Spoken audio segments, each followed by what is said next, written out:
En nombre del Padre, del Hijo y del Espíritu Santo. Amén. Señor Jesús, nuevamente estamos aquí, comenzando este año de gracia, el 2012. Un año de bendiciones, un año de luz, donde tu palabra debe brillar en el corazón de todos tus hijos. Que tu Santo Espíritu nos ayude a compenetrarnos del Espíritu de la Escritura y con ánimo fervoroso nos dispongamos a vivirla, a transmitirla y llevarla celosamente y con el corazón a tantos hermanos nuestros que como nosotros tienen hambre y sed de ti. En este momento nos consagramos a ti para recibir la luz de tu palabra a través de la carta a los Gálatas del apóstol San Pablo. Ven, Espíritu Santo de amor, ilumina nuestros corazones, enciende nuestras almas con tu luz divina para acoger con amor la Sagrada Escritura, semilla de salvación y de vida eterna, para la mayor gloria de nuestro Padre Celestial. Amén. En nombre del Padre, del Hijo y del Espíritu Santo. Amén. Carta a los Gálatas. Estamos en las cartas mayores del apóstol San Pablo. Y ahora, después de la carta a los romanos, nos centramos a la carta a los Gálatas. Y así comienza San Pablo su saludo.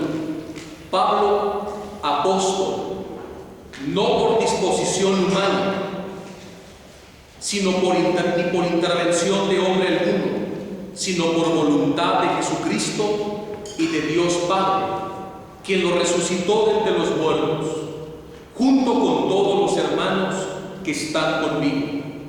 A las iglesias de Galacia, gracia y paz a ustedes, de parte de Dios nuestro Padre y de Jesucristo el Señor, que se entregó por nuestros pecados para liberarnos de este mundo malvado, conforme a la voluntad de Dios nuestro Padre, a quien pertenece la gloria por siempre. Amén.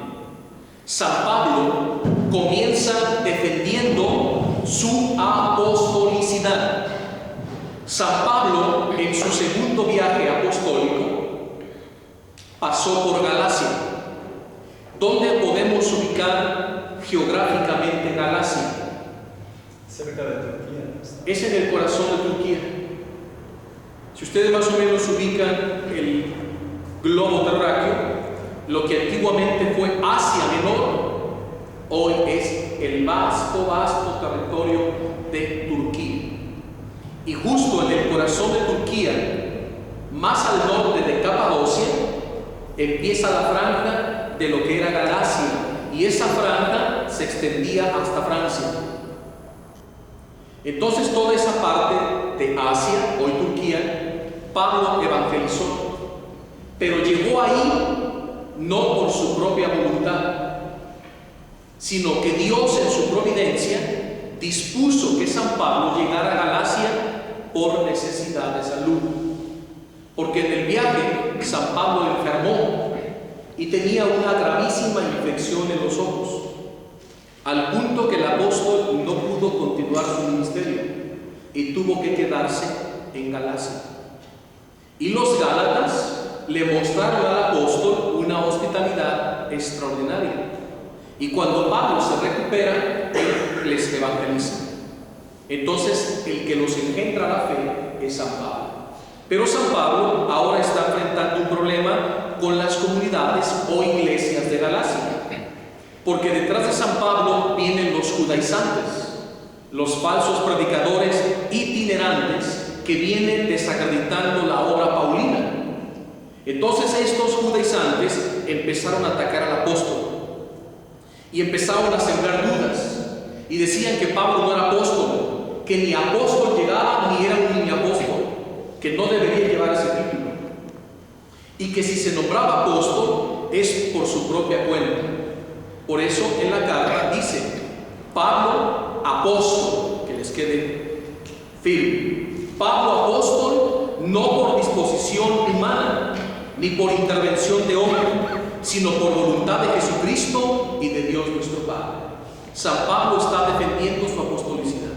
Yo no me he constituido apóstol, ni ningún hombre, sino Jesucristo y nuestro Padre Celestial es el que me ha dado la vocación de apóstol. Y así se presenta delante de los Gálatas que ahora dudan de su apostolicidad. Y luego viene una dura reprensión que San Pablo va a exhortar a los Gálatas. No salgo de mi asombro al ver con qué rapidez han abandonado a quien los llamó mediante la gracia de Cristo para pasarse a otro evangelio. Pero atención aquí, pero no hay otro evangelio. Lo que pasa es que algunos los están confundiendo e intentan manipular el evangelio de Cristo. Atención aquí, duras palabras. Pues sea maldito cualquiera, incluso yo mismo o un ángel del cielo, que les anuncie un evangelio distinto del que yo les anuncié.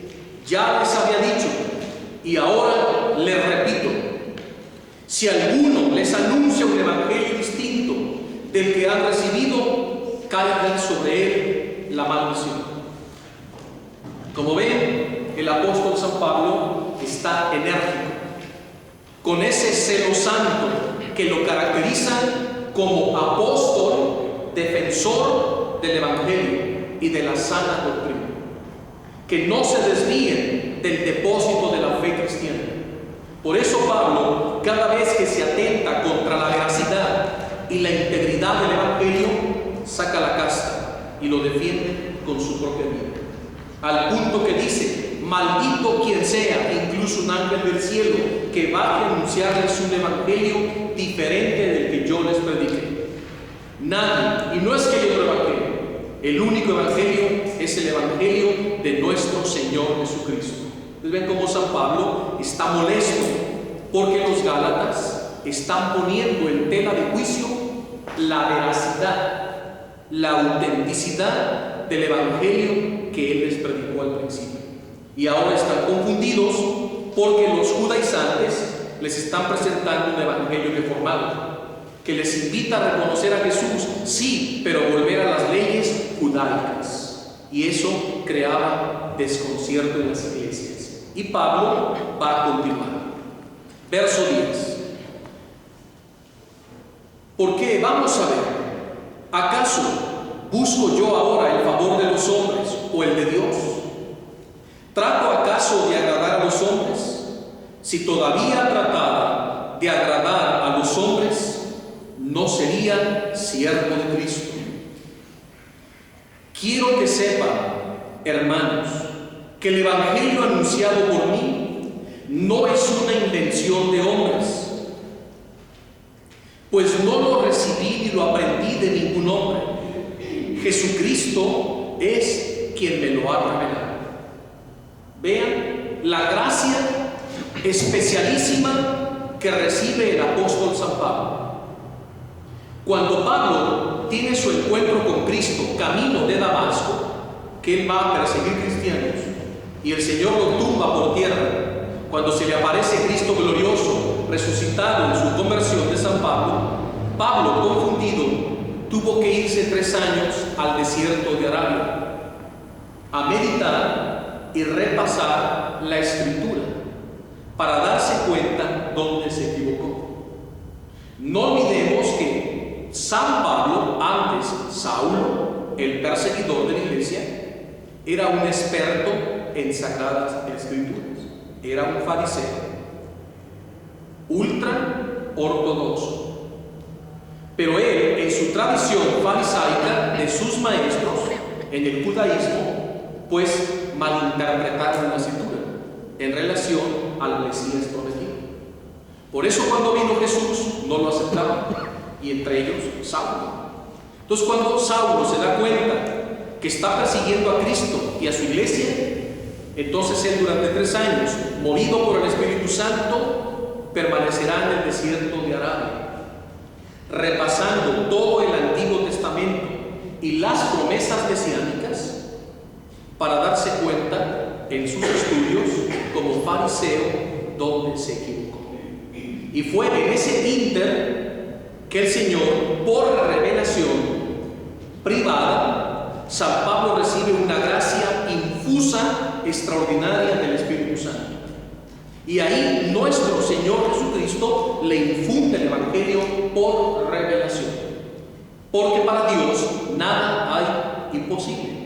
Y Él puede revelar la verdad de su Evangelio a uno y a otro cuantas veces quiera y le plazca. ¿O acaso alguien va a cuestionar a Dios en su forma de proceder? ¿Qué sabe el perfecto? Nada. Entonces San Pablo fue un privilegiado. Como ahora él mismo lo dice.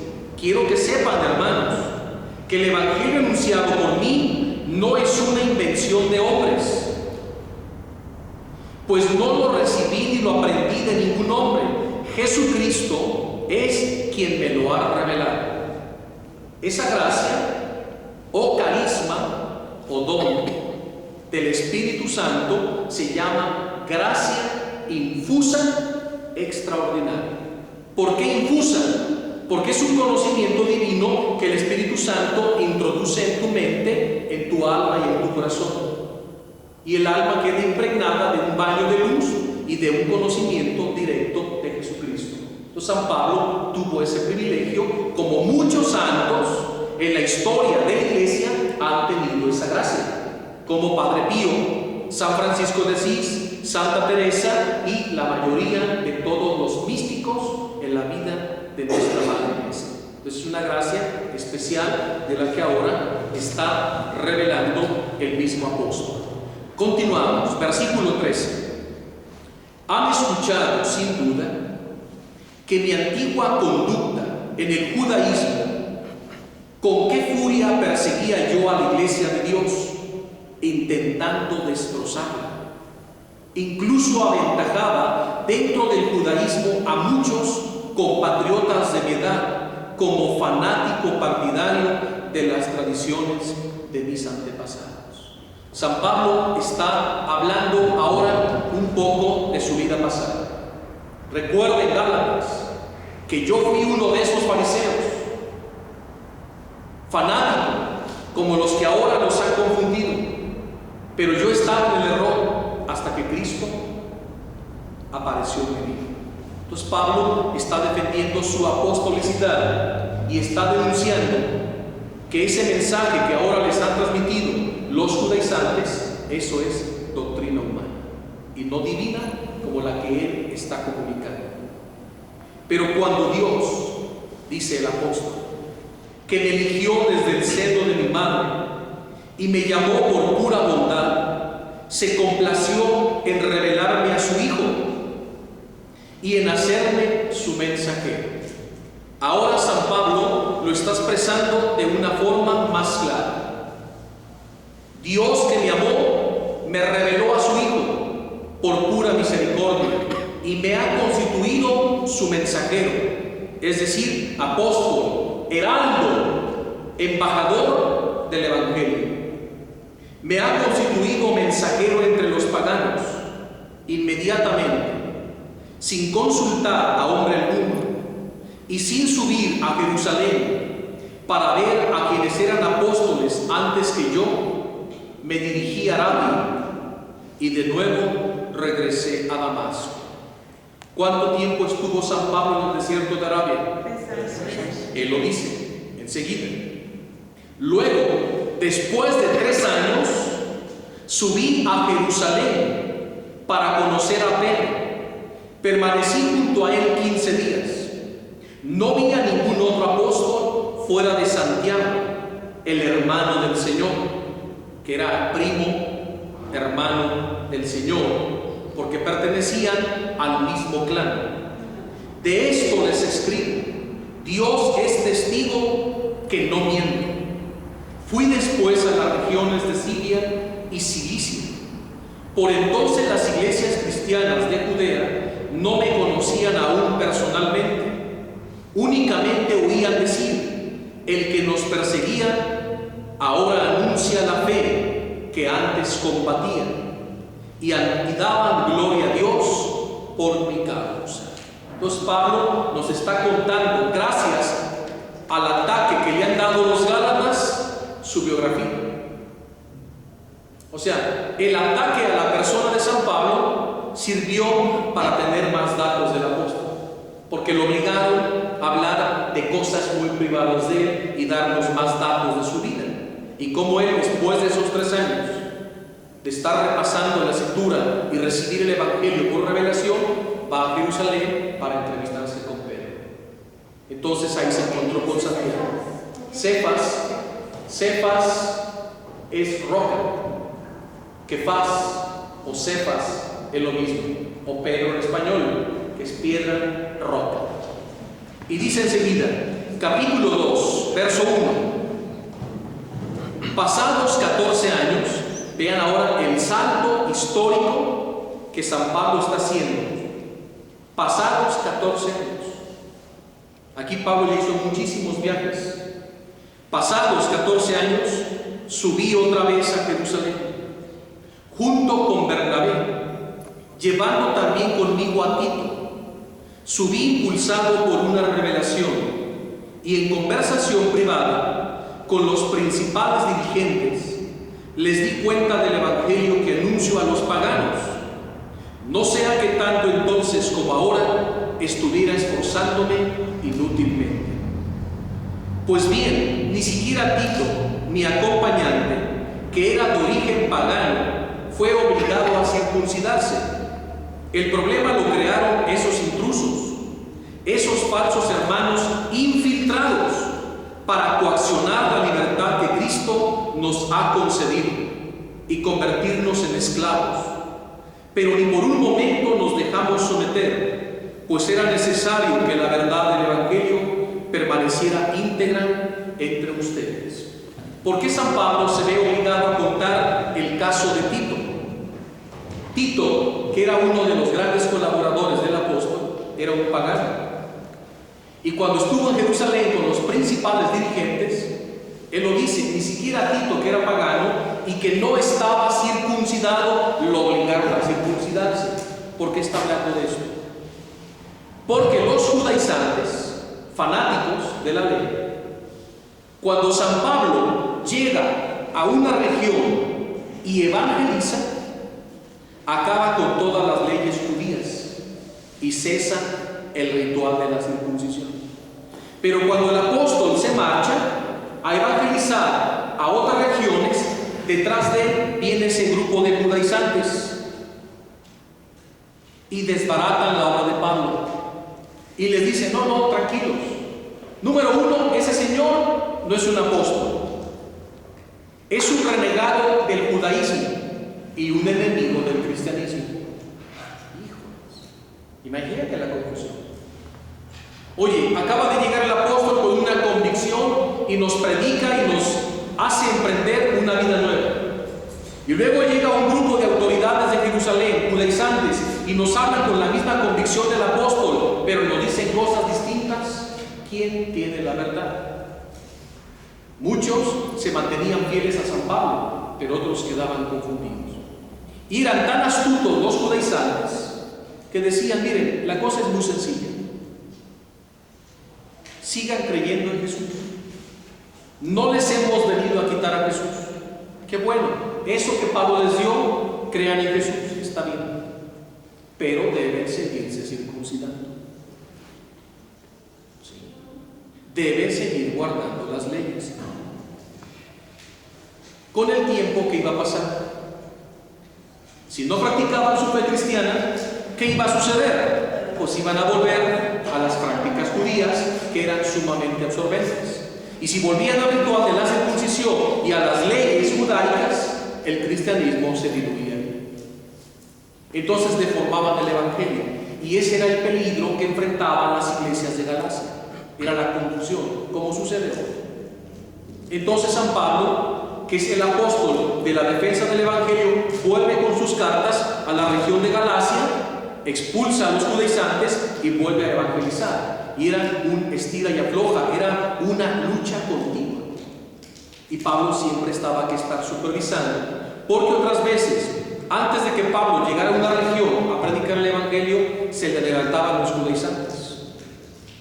De modo que cuando llegaba el apóstol, encontraba barreras y a la gente vacunada en contra del mensaje que él predicaba. Entonces eran muy astutos. Los judaizantes se dividían en grupos y unos iban por delante hablando mal del apóstol para que cuando Pablo llegara la gente ya lo viera con reserva. ¿Sí? De este fue el que nos advirtieron. Entonces ya la gente lo escuchaba ya con cierta cerrazón y desconfianza.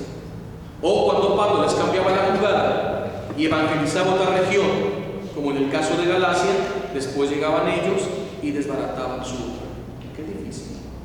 Esta era una cruz grandísima que llevaba el apóstol San Pablo. Tener que lidiar con estos grupos contrarios a la fe. Y como él tenía que estar escribiendo, evangelizando, reevangelizando, volviendo a visitar las iglesias, porque estos le habían creado confusión en sus hijos espirituales. Y luego continúa, verso 6. En cuanto a los que tenían autoridad en Jerusalén, no importa lo que antes fueran, pues Dios no hace distinción de personas. Ninguna otra cosa me impusieron. Al contrario, vieron que a mí se me había confiado la evangelización de los paganos, lo mismo que a Pedro, la de los judíos. Ya que el mismo Dios que constituyó a Pedro apóstol de los judíos, a mí me constituyó apóstol de los paganos.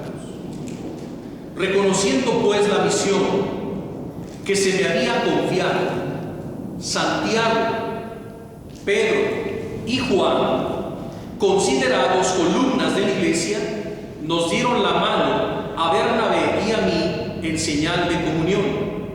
Nosotros evangelizaríamos a los paganos y ellos a los judíos. Tan solo nos dijeron que nos acordáramos de los pobres, cosa que yo he procurado cumplir con gran empeño. Pablo sigue hablando de cosas del pasado y de su excelente relación entre Pedro, Santiago y Juan. Porque los grandes apóstoles tenían conocimiento de San Pablo. Y el mismo San Pedro, San Juan, Santiago y los principales reconocían la autoridad apostólica del apóstol San Pablo. Acuérdense que Pablo no pertenecía al grupo de los 12 apóstoles. Él fue constituido apóstol posteriormente, cuando Cristo, ya resucitado, se le aparece en camino de Damasco y le confiere la investidura profética y apostólica. Y Pedro y todos los demás apóstoles reconocían que Pablo era en verdad un apóstol de Jesucristo, porque es testigo de la resurrección de nuestro Señor Jesucristo. Entonces vean cómo Pablo tiene que recurrir a cosas del pasado para hacer entrar en razón a los de Galacia. Verso 11. Pero cuando Pedro llegó a Antioquía, tuve que enfrentarme abiertamente con él a causa de su conducta inadecuada. Aquí entramos a un problema que se presentó en la comunidad de Antioquía. Porque en el concilio de Jerusalén se había determinado no más la práctica de la circuncisión, ni rituales judíos, ni mucho menos paganos. Entonces, en esta ocasión, Pedro va a titubear en su conducta. La comunidad de Antioquía estaba conformada por judíos que se habían convertido al cristianismo y por paganos que también se habían convertido al cristianismo. Era una comunidad conformada por judeocristianos y paganos. Entonces Pedro y Pablo residían ambos en Antioquía de Siria. Pero cuando llegaron los enviados de Santiago de Jerusalén, la actitud actitud de Pedro no fue transparente ni auténtica. Porque cuando se reunían a compartir la palabra y la comida, Pedro se sentaba por igual con judíos y paganos. Pero cuando llegaron los de Jerusalén, Pedro despreció a los paganos porque no estaban circuncidados y solo se sentaba a la mesa con los judíos. Y no olvidemos quién es Pedro. Era el Papa, el líder principal de la Iglesia Católica. Y como muchos vieron que Pedro hizo eso, empezaron a hacer lo mismo. Porque van a imitar al Papa, al líder, a Pedro. Entonces cuando Pablo vio ese fenómeno, se molesta y dice: es con lo que venimos luchando. Y esta actitud de San Pedro no está ayudando a la iglesia. Entonces Pedro va a tener que ser enfrentado por la valentía, pero también con mucho respeto y amor por parte del apóstol San Pablo. Vean cómo se solucionó esto. En efecto, Pedro comía con los de origen pagano antes de que vinieran algunos de parte de Santiago. Pero cuando estos llegaron, Pedro comenzó a distanciarse y se separó de los paganos por miedo a los partidarios de la circuncisión. En vez de Pedro alinearlos y enfrentarlos, se acobardó. Fíjense, ese Pedro valiente, intrépido, en estas cuestiones volvió a flaquear. Los demás judíos lo imitaron en esta actitud de fingimiento, y hasta el mismo Bernabé se dejó arrastrar por ella. Viendo pues que su conducta no estaba de acuerdo con la verdad del Evangelio, dije a Pedro en presencia de todos: si tú que eres judío vives como pagano y no como judío, ¿por qué obligas a los de origen pagano a comportarse como judíos? ¿Y por qué lo tuvo que hacer públicamente San Pablo, la reprensión? Porque como ya era todo de dominio público, porque el que lo empezó fue Pedro. Si Pedro lo hubiera hecho de forma privada, en lo privado Pablo le llama la atención. Pero como Pedro se exhibió públicamente y creó un cisma, división, ya dos grupos, el de los judíos y el de los paganos, y los paganos se hicieron despreciados por Pedro. Porque con su conducta los estaba rechazando por no tener la práctica de la circuncisión. Entonces Pedro va a ser exhortado por Pablo de una manera pública, porque la lección tiene que servir para todos. Entonces Pablo se ve obligado a contar este incidente penoso y vergonzoso que tuvo lugar en Antioquía de Siria, para hacerles entender a los gálatas que si él les habla así con tanta verdad y claridad sobre las leyes judaicas que ya no tienen nada que ver en el cristianismo, como la circuncisión, si se lo dice a ellos tan claramente, es porque también se lo dijo a Pedro. Y si tuvo el valor de enfrentarse con Pedro y alinearlo, pues con los gálatas con mucho mayor razón, para que ellos comprendan la autoridad de la que gozaba San Pablo, incluso en relación a Pedro. Porque Pedro admiraba al apóstol San Pablo. Porque recuerden que Pedro era un pescador, y aunque tenía el Espíritu Santo y la sabiduría de Dios, no tenía la escuela teológica que de toda una vida tenía el apóstol San Pablo. Y si alguien era culto, letrado y sabio, ese era el apóstol San Pablo. Y Pedro admiraba en mucho la sabiduría y la ciencia que el Espíritu Santo había otorgado al apóstol. Y Pablo reconocía las cartas. Incluso Pedro en su carta habla de las cartas de Pablo. Y dice: sé que también nuestro hermano Pablo les ha escrito sobre este punto. Y sé que en las cartas de nuestro hermano Pablo hay puntos difíciles de interpretar, que los que no poseen el Espíritu de Dios se confunden. Entonces, como Pedro reconoce esa autoridad de San Pablo como un apóstol cualificado, culto, sabio y letrado, y lo recomienda en sus mismas cartas, porque lo cita, lo menciona, nuestro hermano amado Pablo. Entonces Pedro tenía un gran aprecio, y finalmente los dos terminarán en Roma predicando el Evangelio. Durante 2 años y medio, Pedro y Pablo estuvieron en Roma y en el río Tíber bajaban a bautizar a miles. Y ahí eran conversiones estrepitosas y milagros extraordinarios de Dios que se ejecutaban por un lado a través de San Pablo y por otro lado a través de San Pedro. Hasta que finalmente en el 67 después de Cristo entra la persecución desencadenada por el emperador Nerón César.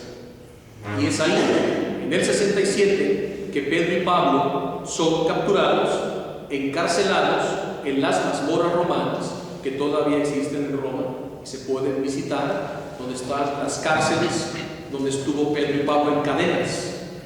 Y en ese mismo año el emperador Nerón César los manda ejecutar, y son los 2 grandes mártires y pilares de la iglesia que derramaron su sangre por Cristo en el 67. Pedro es tomado, lo crucifican de cabeza y muere como Jesús, y a San Pablo, por gozar de ciudadanía romana, lo van a decapitar. Ahí donde actualmente está su tumba y la basílica que lleva su nombre, la Basílica de San Pablo Extramuros.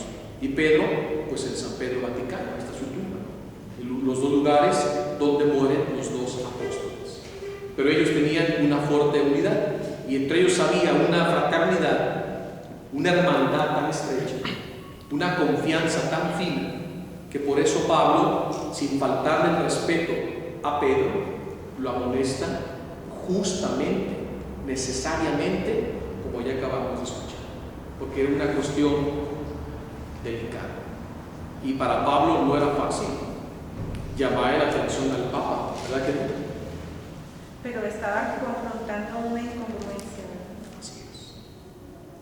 Se dice que ahí para Pablo, y como todos, debe ser para nosotros, el evangelio está sobre cualquier, ¿qué van a decir? Sobre cualquier autoridad, sea quien sea, primero la verdad del evangelio.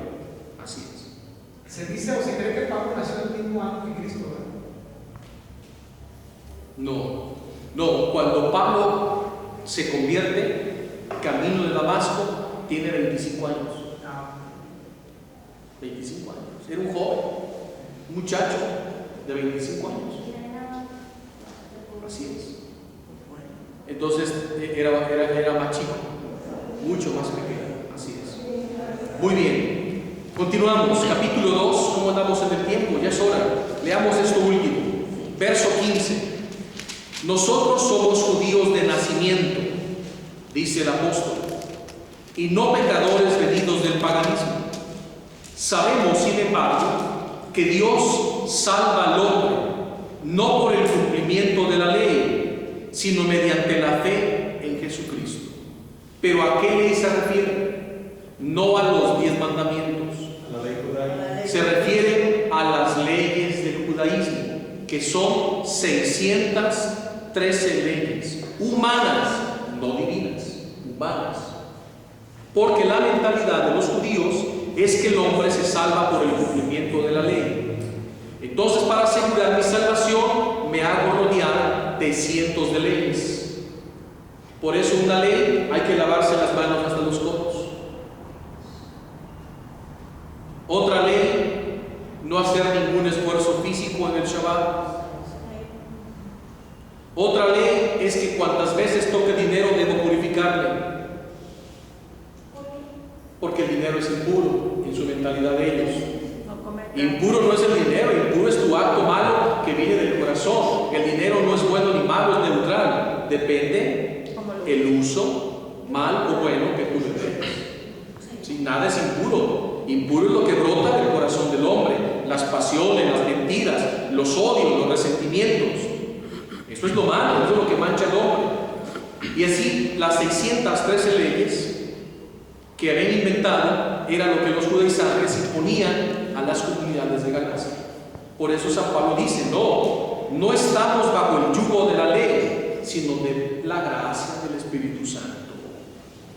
Y nosotros hemos creído en Cristo Jesús para obtener la salvación por medio de esta fe en Cristo, y no por el cumplimiento de la ley. En efecto, el cumplimiento de la ley nadie obtendrá la salvación. Ahora bien, si al buscar en Cristo la salvación hemos resultado también nosotros pecadores, ¿será que Cristo está al servicio del pecado? De ninguna manera. Pero si ahora edifico de nuevo lo que antes destruí, estoy mostrando que entonces fui culpable. Sin embargo, la misma ley me ha llevado a romper con la ley a fin de vivir para Dios. Estoy crucificado con Cristo y ya no vivo yo, sino que es Cristo el que vive en mí. Vean una de las grandes frases del apóstol: estoy crucificado con Cristo y ya no vivo yo, es Cristo el que vive en mí. Ahora en mi vida terrena vivo creyendo en el Hijo de Dios, que me amó y se entregó por mí. No quiero hacer estéril la gracia de Dios, pero si somos salvados por la ley, entonces Cristo habría muerto inútilmente. Porque si el hombre se salva por la ley judaica, entonces ¿para qué vino Cristo a morir? Su venida, su pasión, su muerte no hubiera tenido ningún sentido. Bastaba que nos hubiera mandado un profeta a decirnos: cumplan la ley y se salvarán. Pero tan es así que la ley no es eficaz, que Él tuvo que venir en persona a entregar su vida y derramar su sangre en rescate de nosotros. Los que hacen las leyes no las cumplen. Era lo que le decía Jesús a los fariseos: hipócritas, ustedes que cargan de leyes las vidas de las gentes que cuidan, leyes que ni viven ni se pueden vivir y que ustedes tampoco viven. Oigan, si con trabajos vivimos los 10 mandamientos, aparte súmale 613 leyes. Oye, si hay muchos que ni siquiera se saben de memoria los 10 mandamientos, aprenderse además 613 leyes humanas, eso es verdaderamente imposible y absurdo. Porque la ley esclaviza, mata, pero el Espíritu de Jesucristo da vida. Y ya no estamos bajo el yugo de la ley, sino bajo la gracia que nos ha otorgado nuestro Señor Jesucristo. San Pablo está desbaratando los argumentos legalistas que en las comunidades de Galacia los judaizantes habían sembrado. Y por eso esta carta es muy importante. Aquí nos quedamos y continuamos, primero Dios, la próxima clase. Y a todos una vez más, feliz año, un abrazo y muchas bendiciones para sus hijos, para sus familias, para sus trabajos, para sus apostolados.